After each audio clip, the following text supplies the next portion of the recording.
Hi everyone, my name is Katerina and I love painting in sketchbooks. Today I want to show you how I paint in my tiniest one. But before we start painting, I thought it would be nice to set the mood. So here I am, lighting a candle and flipping through some of my sketchbooks.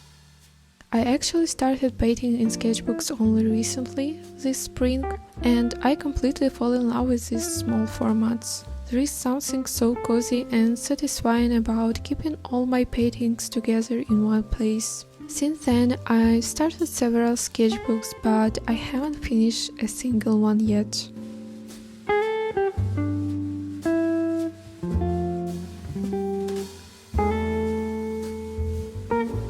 So, these two are my smallest sketchbooks. This green one was actually my very first sketchbook ever. I usually use it for plein air paintings. I love taking it with me when I go for walks in the forest.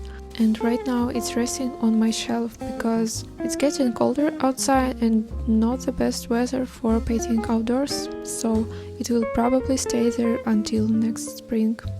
This baby is 5 by 5 centimeters and has 24 sheets of watercolor paper with a light texture. And the paper is quite thick and works perfectly with gouache. The cover is made of fabric, which feels very nice to the touch. And I also added these lovely vintage style metal corners.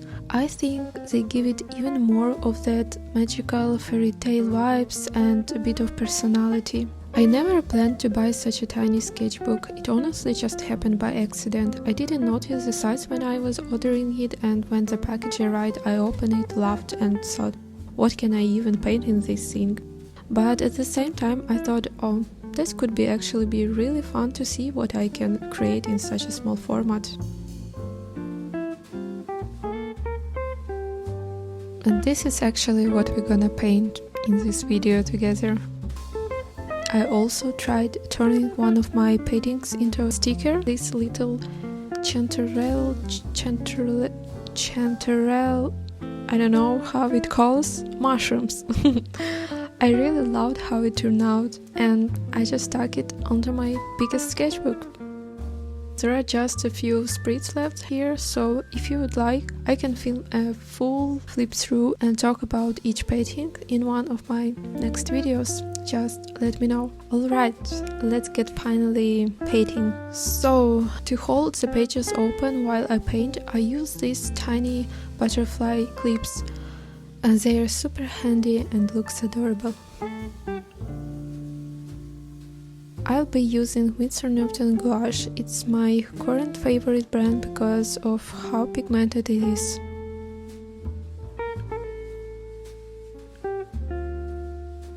For this painting I'm using these colors: Primer Red, Brilliant Yellow, Burnt Umber, Oxide of Chromedium, Winsor Blue, Prominent White and Brilliant Red. I've noticed that the more I paint, the fewer colors I use, and honestly, that's one of the best things I've learned. Limiting your palette makes your paintings look more cohesive and helps you learn to color mixing much faster. I usually start by blocking in the main color shapes, just a base layer, and then slowly build up details on top. If you plan to paint something bright on dark background, it's easier to paint the bright elements first, so they will stay vibrant that way.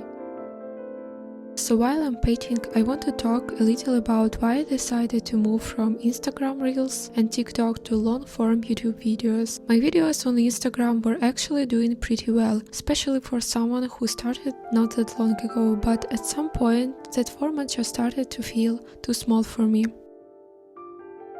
I always loved long YouTube videos. Whenever I discover someone inspiring, an artist or just a person whose work feels interesting, I always check if they have a YouTube channel, because that's where you can really see them, their thoughts, their little everyday moments, their real life. It feels more personal, more human, and I love that. With Instagram or TikTok, everything moves so fast. You post something, it lives for a day or two and then it's gone. But YouTube feels different. It's slower, it gives space to breathe, to share, to connect.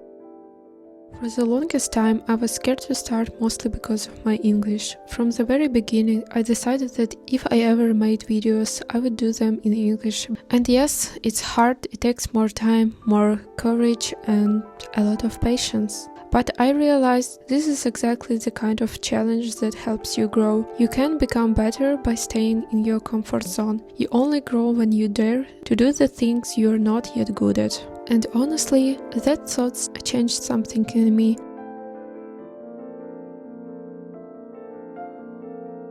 Everyone starts somewhere, and I think that's what makes the beginning so beautiful. It's imperfect, but it's real. I'm actually excited to look back at these first videos one day, to see how much I've grown, how much I've learned, and to remember this exact feeling of trying, even when it's scary.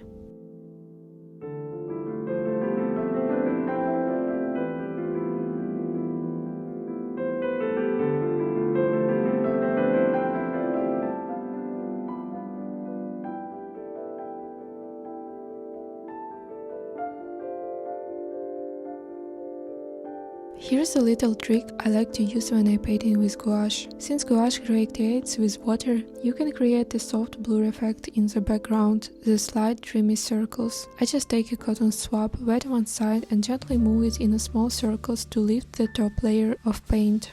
It's such a simple technique, but it creates a really beautiful, almost magical effect, and I use it here in these little mushroom paintings. Alright, I think that's all what I wanted to share for today. From here I leave you to enjoy the rest of the painting process as I add the final details, highlights and tiny water droplets. At this point, I'm really happy with how it turned out. It actually comes together pretty quickly. That's what I love about this tiny sketchbook. It doesn't take much time and it's perfect for a quick session or warm up before a bigger piece. And now I'm really going to wrap up my voiceover because honestly I'm tired. I've pre-recorded this voiceover so many times, but I'm proud of myself. I just want to finish editing and get back to painting again. There is a little preview of my next video at the end, so stick around for that. And if you enjoyed this one, I'd like your feedback. Leave a comment, hit like or subscribe if you'd like to see more. You can also find me on Instagram or support me on Patreon if you want to. I hope I've inspired someone or at least gave you these 13 minutes of calm and creativity. Thank you for watching and see you in the next one.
to be had.